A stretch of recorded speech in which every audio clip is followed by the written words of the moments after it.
weird. Yeah, for people who like that flavor, but I don't like hazelnuts. Hate them. Yucky poo nasty.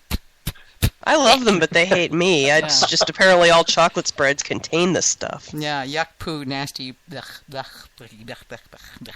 My mother likes hazelnut coffee too, and I don't know how anybody can drink that stuff. It's like, ew. Oh, yum. Yeah. If it wouldn't make my throat swell up. Yeah, that would tend to be somewhat of an impediment to eating this stuff. Yeah. Speaking of Australian stuff, there's a company here that makes a spread with macadamia and chocolate. So good. I make these. I eat low carb, and I can't get macadamia honey, sadly, but I can get macadamia nuts, and I will make basically sweet bombs out of coconut oil. Blended, run macadamia nuts through a food processor until it basically turns into like dough. And you mix that together with melted coconut oil and cinnamon and a little bit of non-sugar sweetener, and it's amazing. Sounds gross, but it's actually pretty amazing, and coconut oil is good for you. Everybody's over there going, ew, she eats that? Or just getting really hungry. I was waiting for you to say, and then I cooked it. And then what? You cut out there. Waiting to say, then you cook them. Yeah, no, you don't cook. They would melt if you did that. I also will mix coconut, just dried, shredded, unsweetened coconut in there as well, which is really good. So they're snacky things, and they're healthy snacky things that I feel like really guilty about eating, but yet they're healthy. It's wonderful. Speaking of things that are bad for you, have you guys ever tried making, Steve, have you guys ever tried making mead candy? Can you do that there? Is that allowed? Under your license? Or whatever it is that you have to have? No, I didn't even know that mead candy was a thing. Okay. Like wine gums. Yeah, well, you know how they've got cordial cherries? Y'all got cordial cherries down there? Or blank. These got the digital blank looks here. Liqueur chocolates. Yeah, like liquid liqueur center. chocolates. Yeah, exactly. Yeah. What Ann said, liqueur chocolates. And so basically do I'm the just same. here as a translator. Yeah, thank you. Yeah, translate that into Australian for me. But well, I mean, we have a particular candy here, and it's one of my favorites, and it's called a cordial cherry, and it's basically a liqueur chocolate, but it's got a maraschino cherry as well. But anyway, though, I know that I've seen chocolate bonbons over here where they make basically bonbons, but they inject mead into the middle or somehow get mead into the middle of it. So when you bite into it, you get this burst of mead with your chocolate. It's pretty amazing.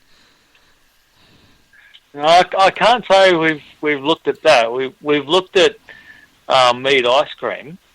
Well, so using the almonds as an ingredient in the ice cream, and even using some of the caramelized honey as a syrup through it. Ooh. Yeah. Oh my God. Yeah. Mead ice cream with Bochet caramel in the middle? I think I'll get on a plane. Oh, that sounds so good. It's the reason why I no longer own an ice cream. Is that all I had to do to convince you to come over? Oh, you're one of those people. Okay. No, I just, can't be trusted is all. Oh, okay. Steve, did we say you owned an ice cream? No, I don't. We say you owned an ice cream shop? It's just, no. He just can't be trusted in. He can't be trusted in one. He just can't be trusted. Yeah. It's just something else we're looking at and trying to see what we can do with it. So. That's a really interesting idea. Yeah. Well, and you all live in a place where ice cream is okay year round. Here we've got at least a part of the year where you're like, ice cream. Oh, it's cold outside. Not that stops some people, mind you, but. So that's where you take it the other way, and you use it as a hot syrup over something like a sticky date or something like that. God, mead caramel sauce on sticky buns? You're an evil man, Steve. Yeah. You're evil. I told you. I'm an getting evil fat man. just sitting here. My greatest saying that I love is that it's my job to tempt you, and it's your job to show restraint. So I will do everything to tempt you. Gee, Steve, that's so easy to do since I can't get your stuff, you know. So pretty easy to control myself there, you know. Yeah. Unless true. I send Hamish a plane ticket and enough money to cover the customs tax, I'm pretty much kind of stuck. Or if I come over there, which is going to take a while. You said you were coming over. I did, and I will, yeah. but it's going to take a while. It's not, as you said earlier, Haim, it's expensive. Well, it's expensive if you've got to take a wife and 2 kids. It's not too bad, just you. It's not going to be just me. It'll be me and my husband. You think he's going to let me go to Australia by myself? Valid point. Uh-huh. Yeah. I mean, seriously? Really? I mean, we both have been wanting... I mean, when we were college students, we vowed we were going to try to emigrate to Australia until we realized that Australia was being real particular about who they were letting come in, so... Yeah. Yeah. At the time, we didn't have the experience, even though we had useful skills, but not enough experience. And, you know, now it's like, well, they're smart that they're just like, yeah, no, y'all stay over there on your side of the ocean, we'll stay on our side of the ocean, and everybody will be really, really happy. Mm-hmm.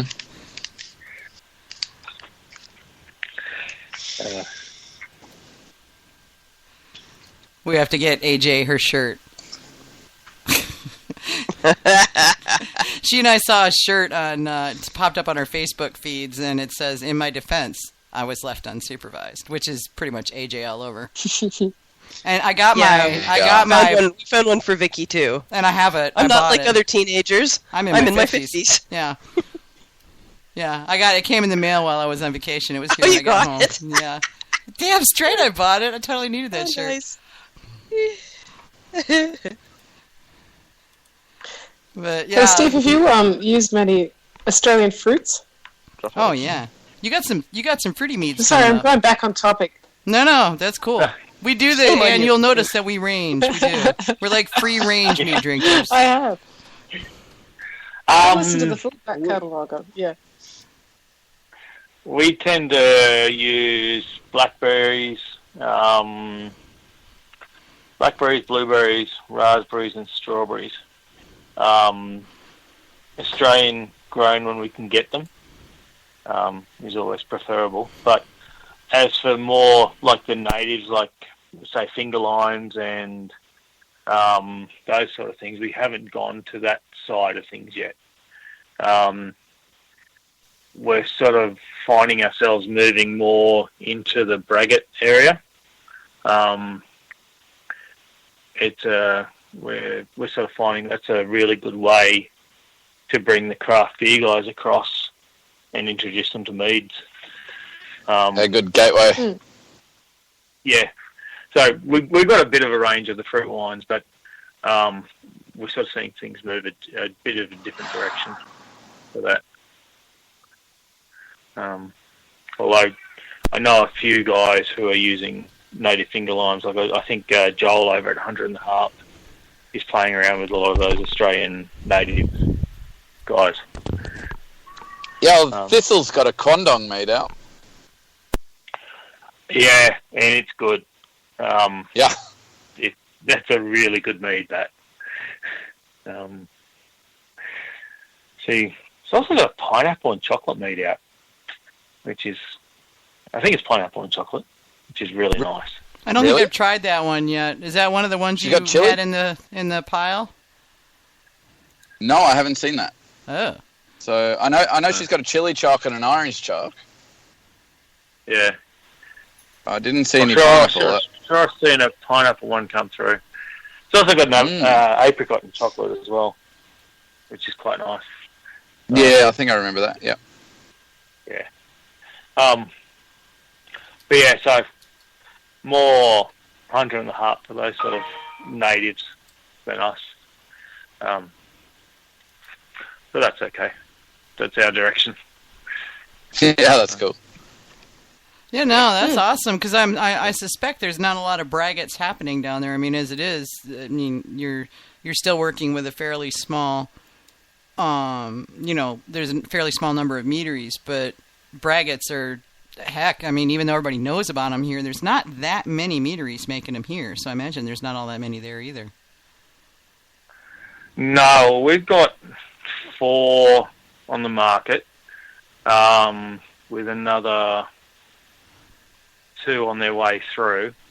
I believe one of the breweries down in Victoria, Red Duck, did a collab with Moonlight for 1 or 2 braggots. And then you get the crossover, so you get the more Red honey. Hill, I think. Could be Red Hill, yeah. So, had Red in the title. Couldn't remember who. Yeah, there's a few honey ale styles out there, but for us, it's still got to be 51% fermentables from honey to be a braggot and to be in our license. Okay. Yeah, which is okay. It just means you've got to craft it a bit better, so you still get the base beer coming through. And that's a lot of fun, matching the two. So, gets even more fun when you play with barrels. So we had one which is Orange is the New Vlad, which is a Russian Imperial Stout aged in whiskey barrels. Ooh. And a Orange Blossom Strong or Sack Mead aged in rum barrels. Ooh. And then blended after that. Yeah. So you sort of get rum and whiskey and orange and the roast all sort of coming at you from different sides. Yeah, runs that at sounds about interesting. 14% ABV. So nice. Yeah. And I noticed you've mentioned Orange Blossom several times. Now I know what I think of as Orange Blossom. I don't know if you've had American Orange Blossom to be able to tell me how it's different. Haim, you've had it, haven't you? I haven't, no. Oh, okay. And I know AJ. I know our Orange Blossom, and I've had your Orange Blossom meads, but okay. Well, I've had the honey itself. Yeah, I mean, if you've had a semi-sweet Orange Blossom mead, you've got a pretty good idea of what American Orange Blossom honey tastes like. If it's well done, you know. But is that like a lot different than what you guys have there? The only Orange Blossom I can really strongly remember was Honey Pots, and that was a rather weird end of the chase. Threw in some hop bitterness and other things like that meant that it didn't taste what I recognised as Orange Blossom, no, but it was a very intriguing and good mead at the same time. But yeah, I don't think I'm qualified to answer the question, honestly. Okay. Yeah, I was just kind of curious because I noticed it's been mentioned a couple times and was just wondering if oranges are oranges or oranges or if there's something different. So would you say that like ours, I would classify as earthy with a good citrus hit through it, and a slight bitterness from it. Ours are not overly aggressive. Ours tend to be mildly acidic. There's a citrus. There's definitely a citrus note in there, but it's muted. It's not as sharp as what you get with, say, a lemon. And it's It's a very bright honey. It's very bright and sunshiny.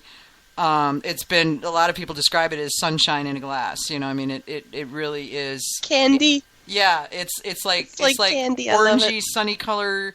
It's orange sunny color. It's got a bright light taste. You know, it's just kind of light in a glass. It really is. I would not really attribute any earthy notes, at least not to southeastern Orange Blossom. Now, California Orange Blossom might have some earthy notes in it. I don't know. I'd have to ask Pete. I don't get a lot of that. Yeah, I was going to say, you guys say there's enough difference between California and and Florida that I'm sure that ours is going to be markedly different. Mm. Yeah, I would venture. I feel like this is coming up a lot. This earthiness is like coming up as a theme. I feel like our honeys have a bit of guts to them. Like, I mean, our Shiraz does